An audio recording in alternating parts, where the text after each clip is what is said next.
الحمد لله رب العالمين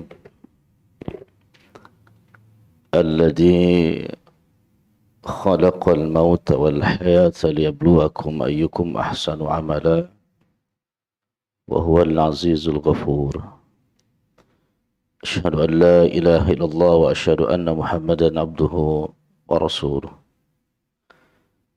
اللهم صل وسلم على نبينا محمد وعلى آله وصحبه أجمعين. اللهم أعنا على سكرات الموت. سبحانك لا علم لنا إلا ما علمتنا إنك أنت العليم الحكيم. لا حول ولا قوة إلا بالله العلي العظيم. Alhamdulillah, dengan izin Allah yang Maha Rahman, pada malam ini Allah Subhanahu wa Ta'ala takdirkan kita bisa melaksanakan sholat maghrib berjamaah, dan nikmat ini adalah nikmat yang agung yang Allah berikan kepada kita dan tidak kepada semua manusia. Oleh karena itu Nabi Muhammad sallallahu alaihi wasallam mengajarkan kepada kita, manakala kita paham mendapatkan nikmat yang besar dari Allah Subhanahu wa Ta'ala, maka ucapkanlah alhamdulillahilladzi bi ni'matihi tatimmus shalihat. Semoga dengan nikmat-nikmat karunia dari Allah Subhanahu wa Ta'ala yang wajib kita untuk bergembira atas nikmat ini, semoga Allah jaga dan kita bisa istiqomah sampai malaikat maut menjemput kita, dan itu sesuatu yang pasti dan itu sesuatu yang lebih dekat kepada kita. Dan Allah takdirkan moga-moga kita dijemput oleh malaikat maut dalam keadaan beramal soleh dan diwafatkan di dalam tauhidnya Allah Subhanahu wa Ta'ala. Salawat dan salam kita haturkan kepada uswah hasanah yang mulia Nabi Muhammad Rasulullah sallallahu alaihi wasallam. Ikhwatu iman, Allah Subhanahu wa Ta'ala menjelaskan di dalam surah Al-Mulk ayat yang kedua, Alladzi khalaqal mauta wal hayata liyabluwakum ayyukum ahsanu amala. Rabbul Alamin, Allah Azza wa Jalla, yang telah menciptakan kematian dan juga kehidupan. Sesuatu yang diciptakan oleh Allah Subhanahu wa Ta'ala wajib ridho atasnya, wajib senang atasnya, dan wajib untuk senantiasa mensyukurinya, baik itu nikmat kematian dan juga nikmat kehidupan, baik musibah kematian ataupun juga musibah kehidupan, baik ujian kematian dan juga ujian kehidupan, baik fitnah kematian dan juga fitnah kehidupan. Para ulama menyebutkan, bila kalimat itu dikatakan diciptakan oleh Rabbul Alamin Allah Azza wa Jalla, yakni al-maut wal hayah, berarti hakikatnya dua makhluk tersebut tidak abadi. Karena hakikat karakteristik makhluk itu tidak ada yang abadi, baik itu kematian atau kehidupan, dan termasuk di dalamnya seluruh nikmat kehidupan dan seluruh ujian-ujian kehidupan, maka tidak ada yang abadi. Makanya yang namanya al-maut didahulukan oleh Allah Subhanahu wa Ta'ala disebut al-mautu. Lalu di akhirnya disebutkan liyabluwakum. Allah ciptakan makhluk yang namanya kematian itu untuk ujian. Ayyukum ahsanu amala, siapa yang paling baik merespon ujian tersebut. Ikhwatu iman, para sahabat yang mulia, para tabi'in, para salaf, mereka tidak ada yang takut atas kematian. Yang mereka khawatirkan itu adalah kehidupan setelah kematian. Tidak ada yang takut. Tapi yang mereka khawatirkan, yang mereka takutkan adalah kehidupan setelah kematian. Yang prosesnya itu diawali dari sakaratul maut. Maka para ulama membagi karakteristik kematian itu dibagi 3. Yang pertama, kematian itu pasti terjadi. Sebagaimana firman Allah Azza wa Jalla di dalam Al-Quran, banyak sekali ayatnya Allah sebutkan. Di antara surah Al-Ankabut ayat ke-57. Kullu nafsin dha'iqatul maut, thumma ilayna turja'un. Kullu nafs, setiap yang bernyawa, setiap jiwa, dha'iqatun, akan merasakan. Dzuk itu rasa.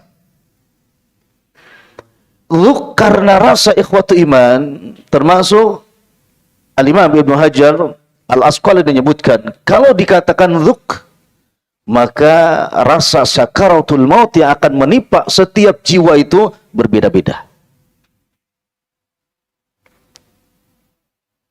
Tapi kematian itu pasti, dan itu sesuatu yang amat sangat dekat dengan kita. Karena kehidupan itu sebentar. Wa ma ba'dahu, justru yang setelah itulah yang tawil, yang lama masanya. Yang kedua, karakteristik kematian yang kedua, kematian itu datangnya tidak bisa diketahui.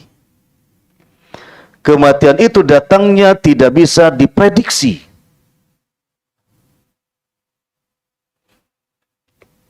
Tiba-tiba sakaratul maut itu datang dengan mengejutkan. Datang secara tiba-tiba. Allah sebutkan di dalam surah Qaf ayat ke-19. Waja'at sakratul mauti bil haqq, dzalika ma kunta minhu tahid. Waja'at sakratul maut, dan tiba-tiba datang sakaratul maut bil haqq, dengan sebenar-benarnya. Para ulama ahli tafsir menyebutkan kalimat waja'at itu maknanya tiba-tiba. Datang secara tiba-tiba tanpa pemberitahuan. Datang secara tiba-tiba tanpa sebab yang bisa dimengerti. Maka kata Imam Ibnu Qayyim rahimahullah, kam, banyak sekali dari orang-orang yang meninggal dunia tanpa illat yang jelas, tanpa sakit, tiba-tiba meninggal dunia. Dan banyak juga orang yang sehat, yang sakit, justru hidup min zaman ila zaman, dari waktu ke waktu. Artinya karakteristik kematian yang kedua, datangnya itu tidak bisa diketahui. Walaupun sebagian waliullah, orang-orang yang beriman dan bertakwa kepada Allah Azza wa Jal, terkadang diberikan isyarat oleh Allah Azza wa Jal. Tapi secara umum, datangnya tidak bisa diketahui. Ada seseorang berkata, si fulan meninggal pada kemarin masih main badminton dengan saya.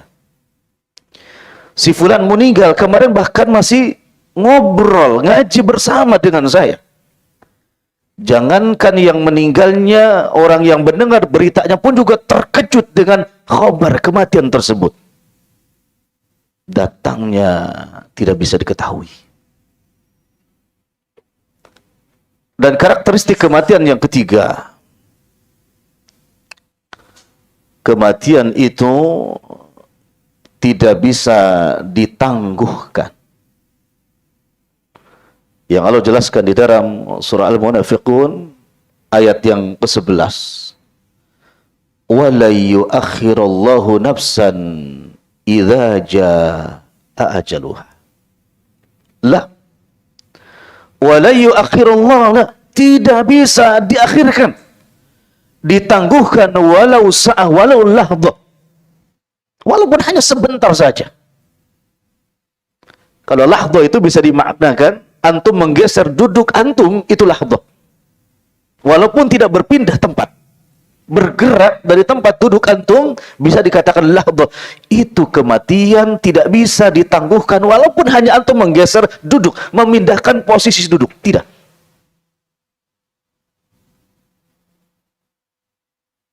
Walaupun sebentar.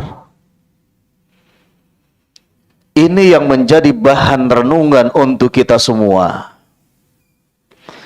Untuk bagaimana caranya agar yang namanya kematian itu kita usahakan dengan cara yang baik, dan kita memohon kepada Rabbul Alamin Allah Azza wa Jal agar kita mendapatkan wafat dalam keadaan husnul khatimah.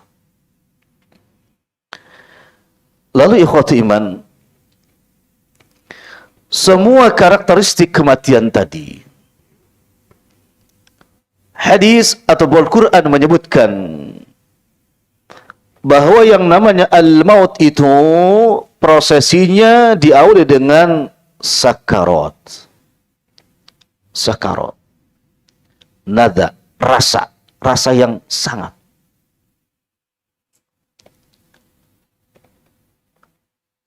Bila sakarat itu akan menimpa kita semua, dan itu pasti.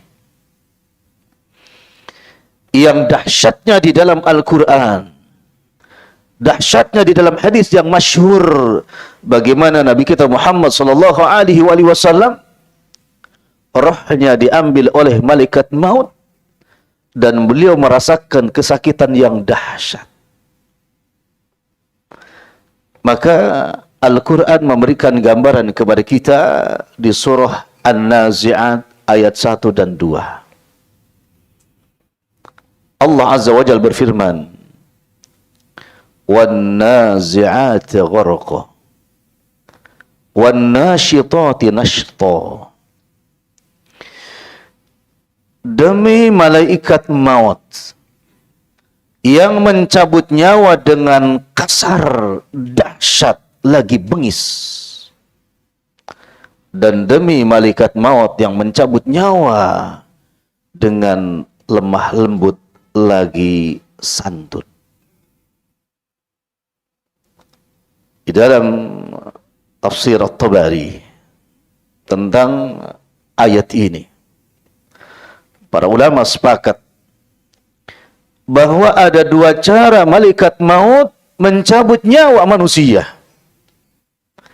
Yang pertama dengan kasar, ganas, bengis. Dan yang kedua dengan lemah lembut. Ikhwatu iman. Yang pertama dengan kasar. Beritanya pun tentang kematian itu, tentang sakaratul maut itu sudah dahsyat. Siapa di antara kita yang ketika membayangkan atau melihat kuburan yang sudah bertumpuk-tumpuk, nun di sana ada orang lemah, ada orang kuat, Di sana ada orang kaya, ada orang miskin. Di sana ada budak, juga ada orang merdeka. Di sana ada alim dan juga ada orang jahil. Dan wallahi kita semua akan menyusul. Kalau antum hari ini sering mendapat kabar di media sosial bahwa si fulan meninggal, maka ketahuilah besok lusa antum yang akan diberitakan oleh saudara kita. Itu yang pasti. Lalu dengan cara seperti apa malaikat maut itu menghampiri ana dan antum? Apakah masuk kepada ayat yang pertama atau masuk ayat yang kedua dari surah An-Nazi'at? Wallahu ta'ala alam. Tetapi kata Al-Qurtubi, bukan berarti ketika sakaratul maut yang dahsyat itu tanda hinaannya seseorang. Tidak. Dahsyatnya sakaratul maut tidak menentukan, tidak menjadi sebab seorang mukmin, seorang muslim yang dicabut nyawanya dengan dahsyat tadi hina. Tidak. Sebagaimana yang menimpa kepada Nabi sallallahu alaihi wasallam. Boleh jadi sakaratul maut yang sakit menimpa kaum muslimin. Dua, kata Al-Qurtubi dan juga Al-Imam Ibnu Katsir. Yang pertama untuk menghapus dosa-dosanya bagi keumuman kaum muslimin, bukan untuk Nabi SAW. Yang kedua untuk mengangkat derajatnya lebih tinggi di sisi Allah Subhanahu wa taala. Jadi kalau begitu ikhwatu iman, kita temukan hamba-hamba Allah yang diwafatkan oleh Rabbul Alamin Allah Azza wa Jalla, ternyata ada yang tersenyum. Apakah mereka tidak sakit? Kalau melihat keumuman hadis yang Nabi katakan seperti dicabik pedang 300 kali hempasan pedang, atau seperti kambing yang masih hidup dikuliti dan dicabut bulunya satu persatu. Ini rasa sakit sakaratul maut yang akan menimpa ana dan antum. Oleh karena itu, di dalam kitab Ad-Da'u wad-Dawa dijelaskan oleh Bara bin Azib hadis yang sangat panjang tentang bagaimana Bara bin Azib berjalan bersama Nabi sallallahu alaihi wasallam ke kuburan seorang Ansar. Lalu Nabi datang ke kuburan seorang Ansar dan kuburan belum selesai digali. Ini hadisnya sahih. Al-Hakim, Baihaqi, Ibnu Abi Syaibah meriwayatkan hadis ini. Panjang redaksinya. Kemudian setelah duduk menunggu kuburan selesai digali, Nabi duduk dan para sahabatnya. Kata Bara bin Azib, seakan-akan toir, burung itu bertengger di atas kepala Nabi SAW. Saking khusyuknya Nabi memperhatikan kuburan yang sedang digali. Begitulah Nabi SAW dan para sahabatnya yang mulia. Lalu ketika kuburan belum selesai digali, Nabi katakan, Nabi teriakan kepada sahabat yang ada di belakang Nabi. Kata Nabi SAW, Ista'inu billah min adabin nar. Mohonlah perlindungan kalian kepada Allah Subhanahu wa taala. Dan Nabi katakan di depan kuburan, mohonlah perlindungan kepada Allah Subhanahu wa taala min adabil qabr wa min adabin nar, dari siksa kubur dan siksa neraka. Nabi ucapkan salasa marrat, 3 kali. Semakin hening, kata Bara bin Azib, semakin hening kuburan tersebut. Karena nasihat yang keluar dari lisan yang mulia Nabi SAW yang tahu betul tentang nikmat dan siksa kubur. Dan setelah itu Nabi berkata, kata Nabi SAW, sesungguhnya roh orang-orang yang beriman apabila mendekati sakaratul maut, kata Nabi, berpisah dari dunia menuju akhirat, maka datanglah para malaikat minas sama, turun dari langit. Dengan apa? Membawa dua alat kafan, kain kafan, dan minyak misik yang didatangkan kedua-duanya dari surga. Ini kalau yang didatangi oleh para malaikat itu adalah seorang yang beriman.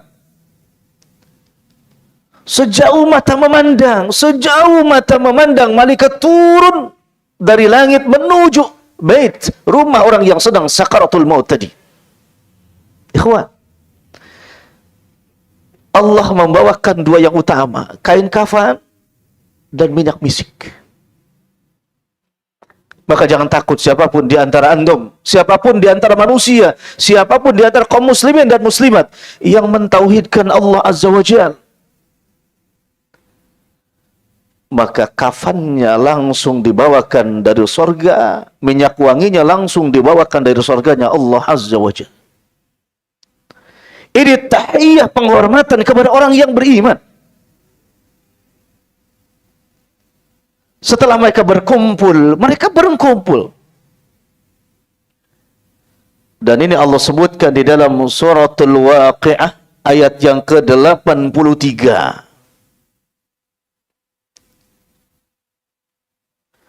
Falaula idza balagatil hulkum wa antum hina idin tanzurun wa nahnu aqrabu ilaihi minkum walakin la tubsirun.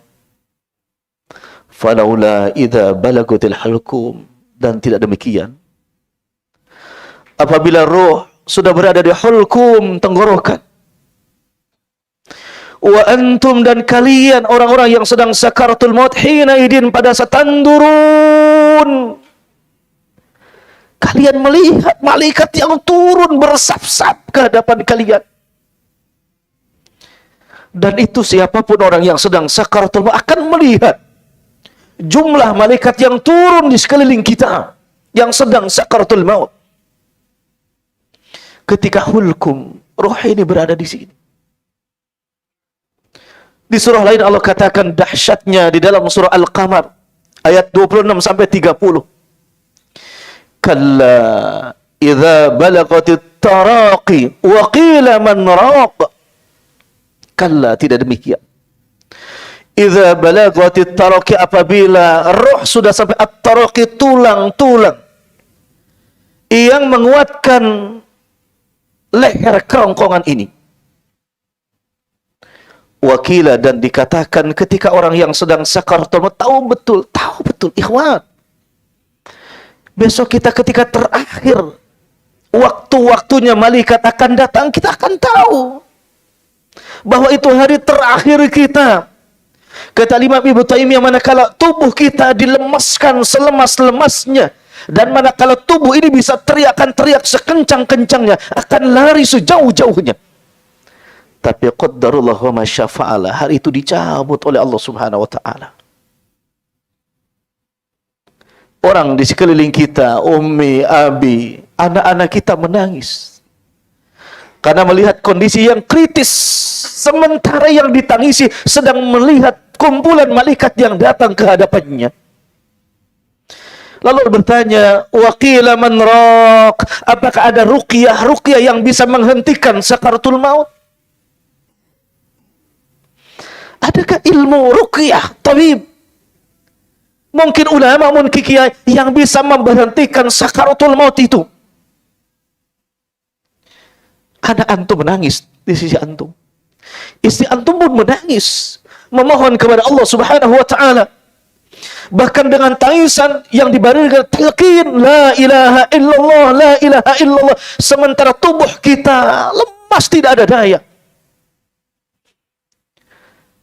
Ketika takut yang luar biasa datang, malaikat turun.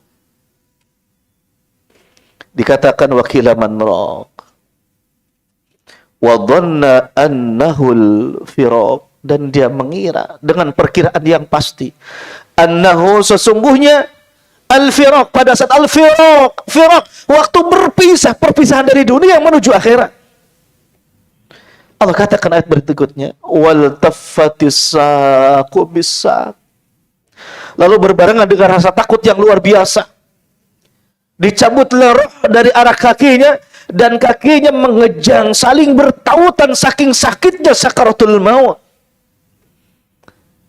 Pikirkan ikhwan, ini akan menimpa kita. Dan ana dan antum banyak dosa, wallahi banyak dosa. Semoga Allah ampuni dosa kita sebelum kita mati, sebelum kita meninggal dunia, sebelum datang malaikat yang mengejutkan, mengejang kakinya seperti binatang yang dipotong saking kesakitan. Dan orang yang ada di sampingnya mendengar suara riuh dan suara kaki seseorang yang ditarik rohnya dari kakinya oleh malaikat maut. Sebagaimana ruas-ruas ketika ditarik ketika masih hidup, terdengar suaranya. Tapi suara itu lebih menyakitkan ketika didengar oleh orang yang sedang sakaratul maut. Bayangkan sakitnya. Maka Rasul dan para sahabat menasihati kita semua agar hati kita lunak, agar hati kita senantiasa dekat kepada Allah Subhanahu wa taala. Hadirilah orang yang sakit, hadirilah orang yang sedang sakaratul maut, karena antum akan mendapatkan hikmah yang luar biasa ketika hadir di hadapan orang-orang yang sedang sakaratul maut.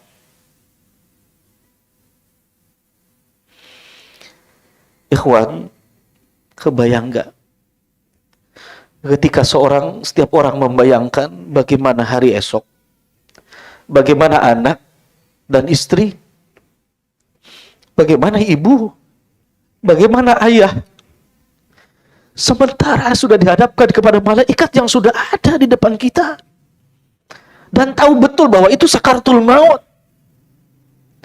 Maka berita itu dan rasa itu semakin dahsyat, terasa menyakitkan. Semakin dahsyat terasa sakitnya yang luar biasa. Dan pada saat itu juga mata kita tidak bisa melihat dengan jelas siapa yang ada di hadapan kita, hatta anak kita. Sehingga orang yang sakaratul maut ketika ditanya oleh ayahnya, ditanya oleh anaknya, bahkan ditalkin oleh saudara, dia akan bertanya, siapa kamu? Bayangin, belum sampai akhirat, baru sakaratul maut sudah bertanya, siapa kamu? Pada di anaknya, dia akan berkata, saya anakmu wahai abi, saya anakmu wahai ummi. Begitu dahsyatnya sakaratul maut, sakar mabuk, sampai tidak dikenal siapa yang dihadapannya, pada dia kekasihnya, anak dan istrinya. Gak berhenti sampai di situ. Malaikat maut datang di hadapan kumpulan malaikat yang sudah berkumpul.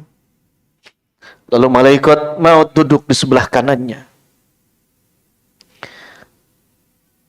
Dan malaikat maut berkata kepada hamba Allah yang beriman tadi, ya ayyatuhan nafsul mutmainnah, ukhruji ila magfiratin minallah wa ridwan. Keluarlah, ruh yang mutmainnah, keluarlah menuju magfirah dari Allah Azza wa Jalla, wa ridwan, dan keridhaan Allah atasnya.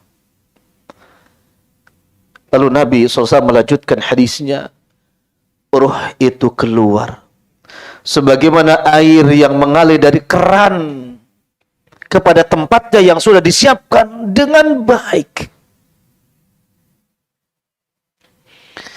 Lalu kemudian ruh itu diambillah, diletakkan oleh malaikat maut di kafan yang tadi sudah dibawa dari surga, yang sudah ditaburi dengan minyak misik yang luar biasa, yang tidak ada duanya. Dibungkuslah ruh tersebut.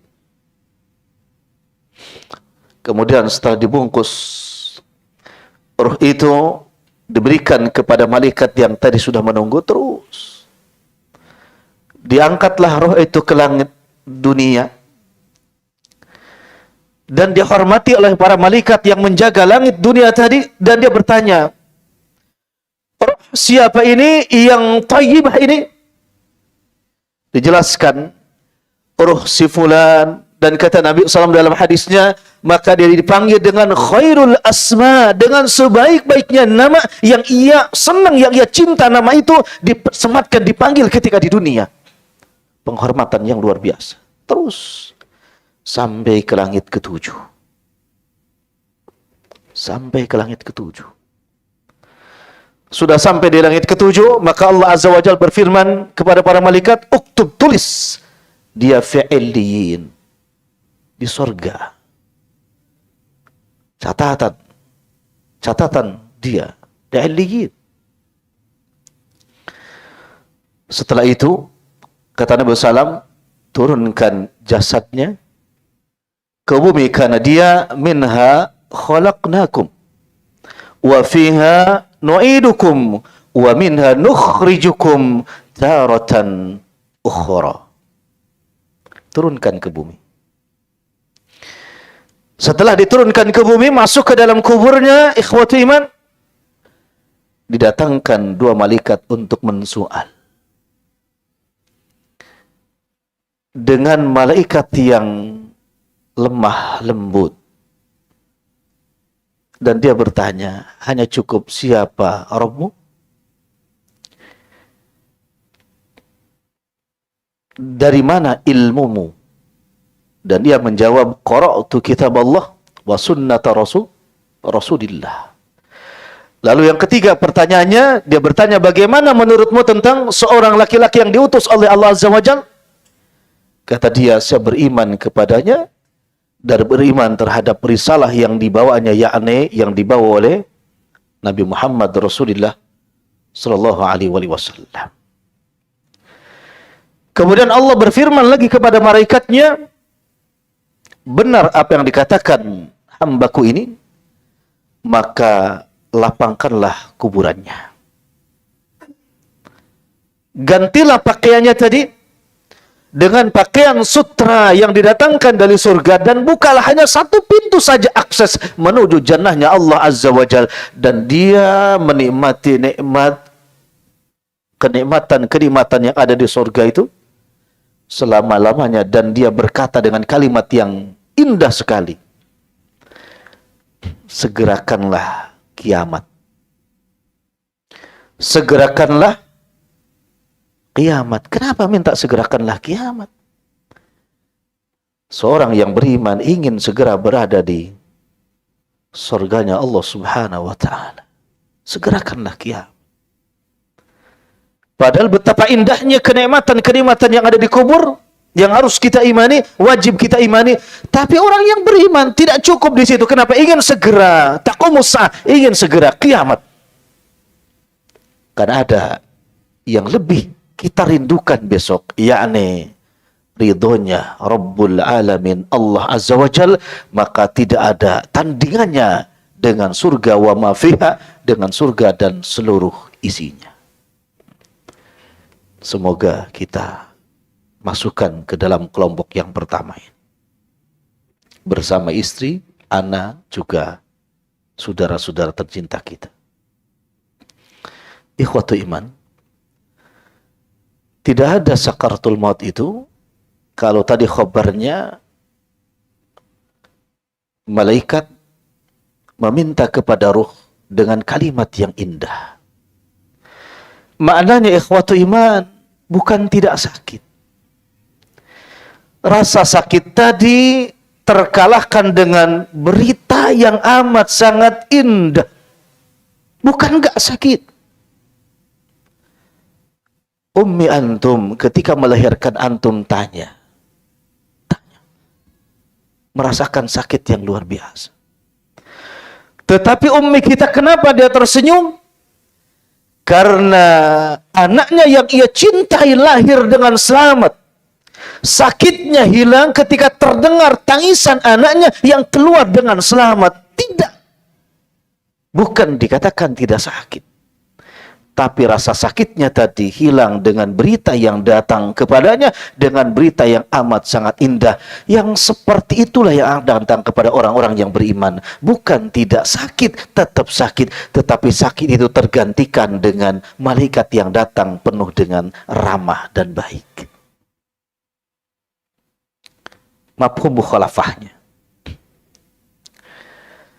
Bagaimana kalau sakitnya sakaratul maut itu luar biasa? Berbarengan dengan itu, malaikat yang datang juga ganasnya, dahsyatnya, buruknya, bau busuknya yang luar biasa. Coba antum bayang. Nahan sakit aja sudah gak tahan, ikhwan. Tiba-tiba datang malaikat maut dengan wajah yang ganas, galak. Suaranya bagaikan petir yang menyambar. Dan bau busuk yang luar biasa. Bayangkan. Karena anak dan antum gak ada jaminan, dan wallahu ta'ala belum tahu besok malaikat itu datangnya seperti apa, gak ada yang tahu. Hari ini kita sedang berusaha. Karena Allah perintahkan. Wa man aradal akhirata wa sa'alaha sa'yaha wa huwa mu'min, faulaika kana sa'yuhum mashkura.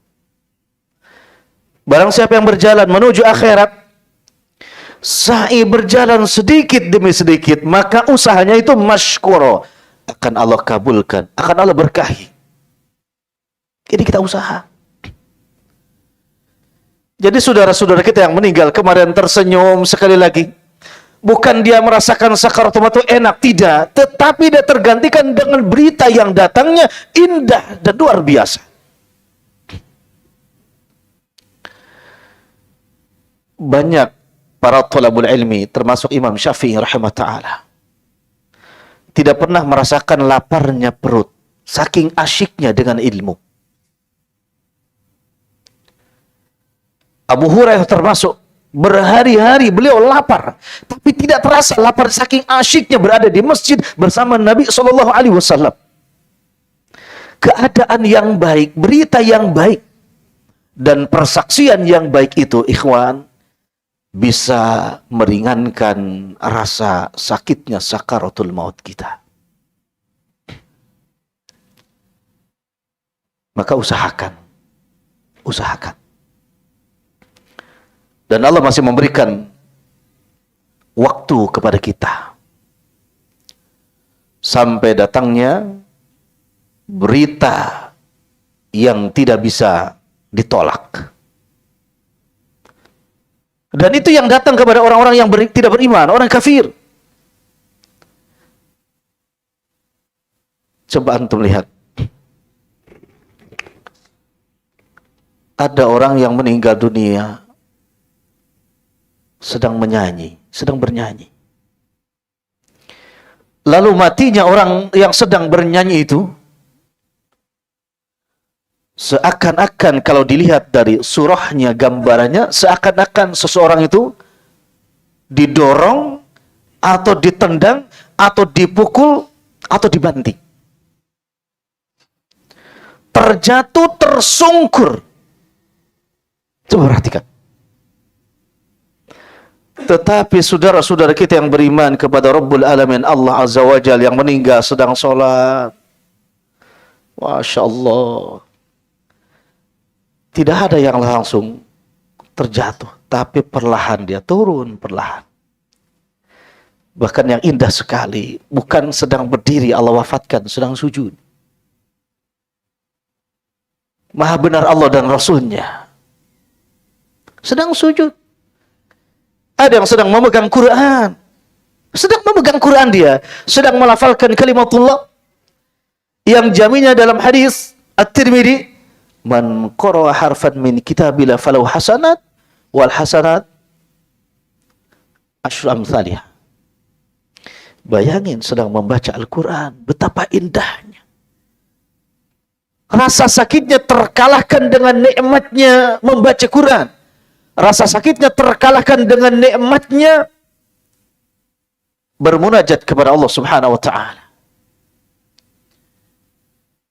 Yang ini yang kita irikan meninggal seperti ini.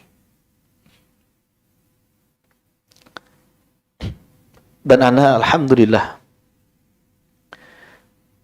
kalau pernah ana sampaikan di sini, insyaallah sebagai nasihat,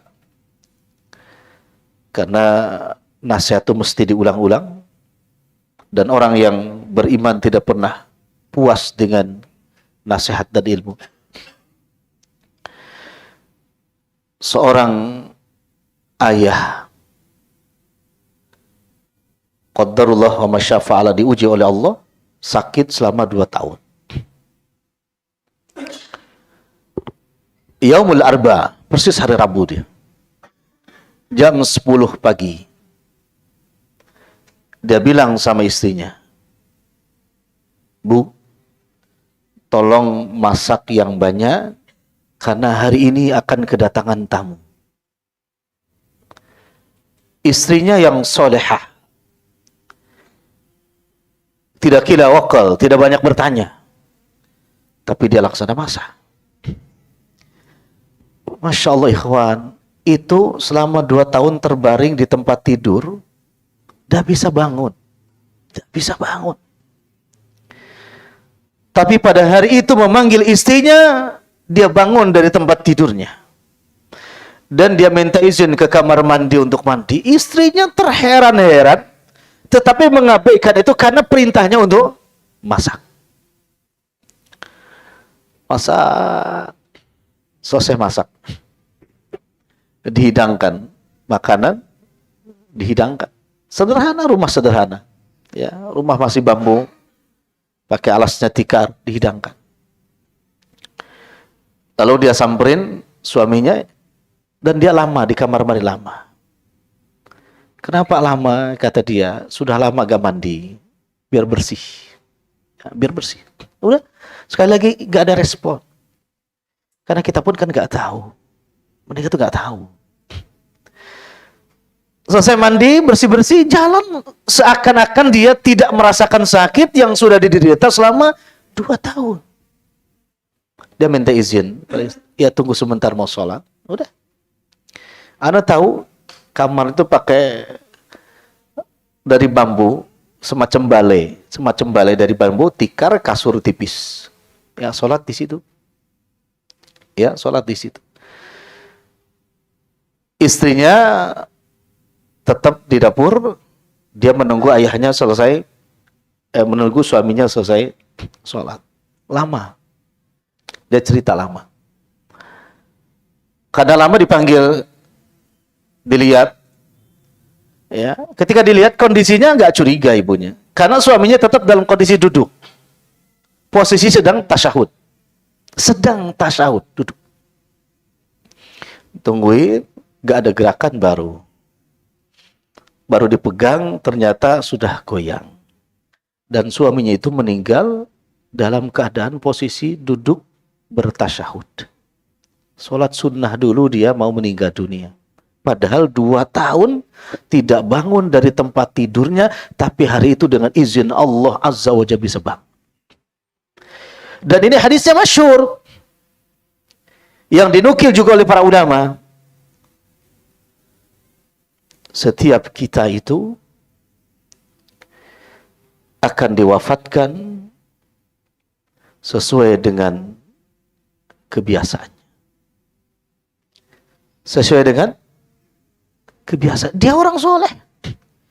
Sederhana menurut orang-orang kota miskin. Tapi tauhidnya gak miskin.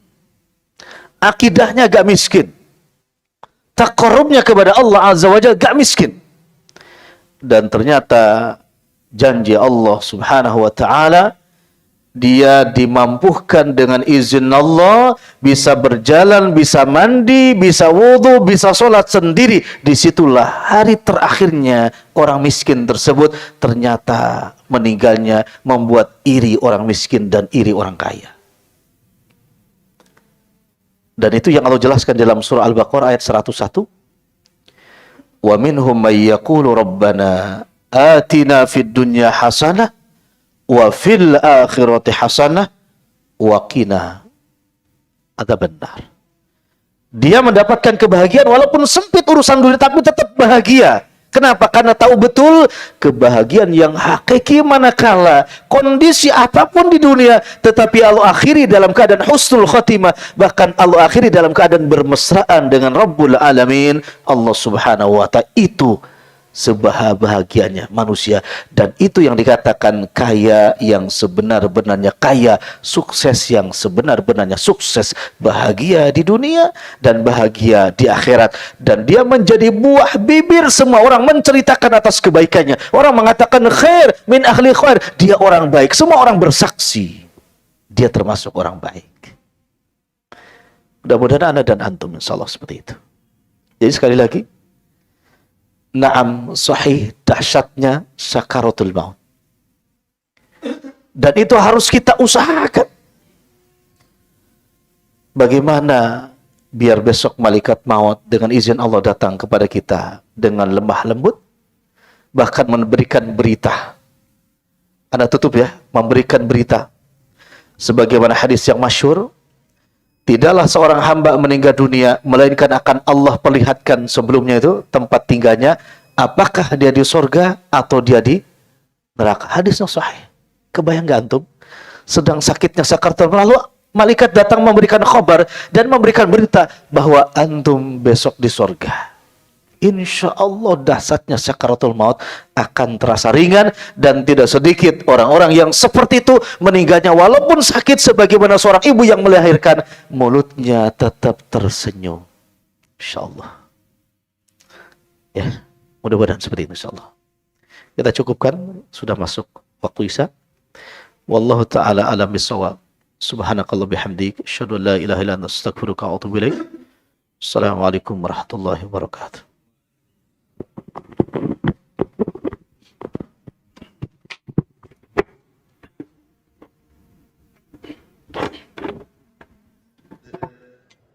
Sadaqallahul azim.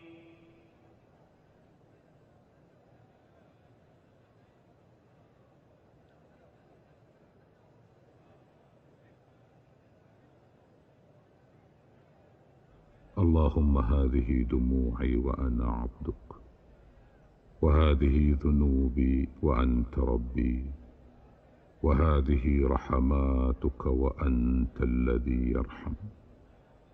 اللهم إني أتنجز منك موعودك في الدنيا بالنجاة من فتنتها، وأستعيذك عنها موعودك في الآخرة غرف الجنة، وأسترحمك بالاستغفار فإنك أنت الرحيم الغفار.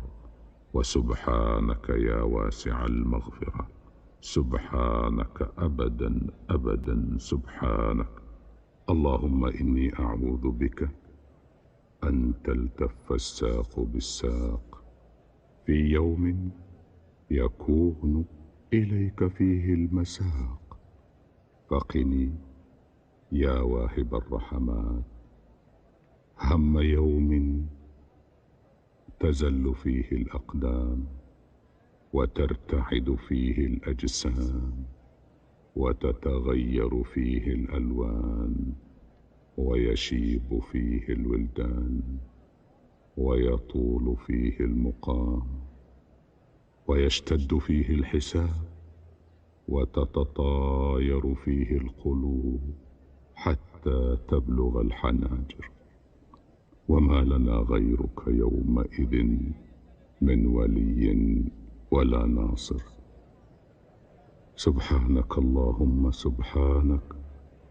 اللهم لا تجمع بين من شهد لك بالوحدانية وأقر لك بالعبودية وبين الذين أركستهم بما كسبوا ترهقهم ذلة الخزي وهم في الضلال البعيد. اللهم إنك قلت وقولك الحق، وربك يخلق ما يشاء ويختار. اللهم فسخر لي هداك، واختر لي تقواك، وتخير لي الخيرات، فالخيرة فيما يختار العلي الأعلى. ولا إله إلا الله وكفى، ليس وراءه منتهى، ويسمع الله لمن دعا. اللهم اجعلني من عتقاء كل مجلس يذكر فيه اسمك الجليل الكبير، الذي إذا دعيت به أجبت. وأشركني اللهم في دعاء أوليائك الصالحين الذين يدعونك فتتقبل منهم. واجعل لي يا سيدي من دعائهم حظا موفورا، وتقبلا وقبولا. اللهم اجعلني ممن أجزلت لهم موفور الأجر وكريم الذخر، وأفضت عليهم في الدنيا من بركاتك، وغمرتهم.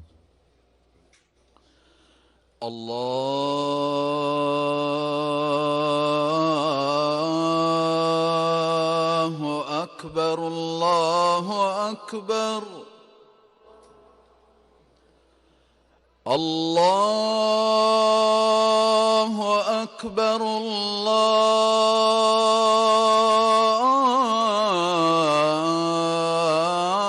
الله أكبر. أشهد أن لا إله إلا الله.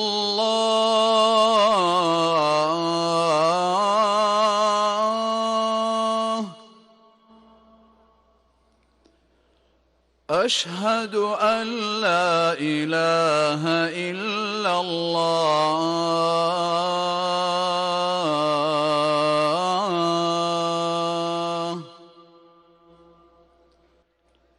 أشهد أن محمدًا رسول الله.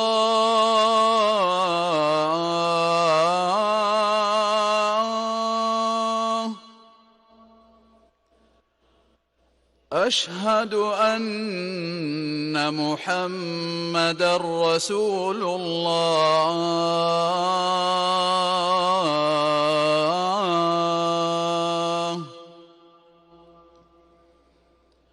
حي على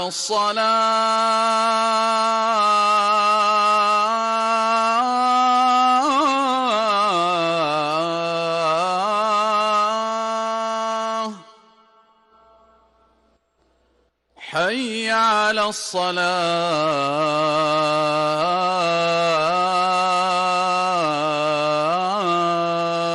الصلاة. حي على الفلاح،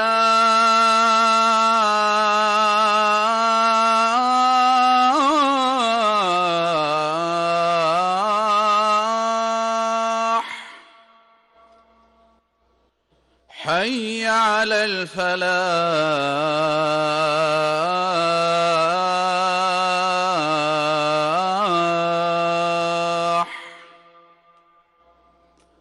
الله أكبر،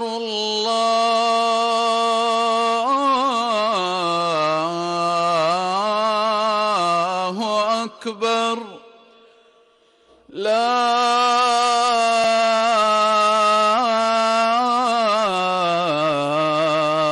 إله إلا الله. اللهم صل على محمد وعلى آل محمد كما صليت على إبراهيم وعلى آل إبراهيم، وبارك على محمد وعلى آل محمد كما باركت على إبراهيم وعلى آل إبراهيم إنك حميد مجيد. اللهم رب هذه الدعوة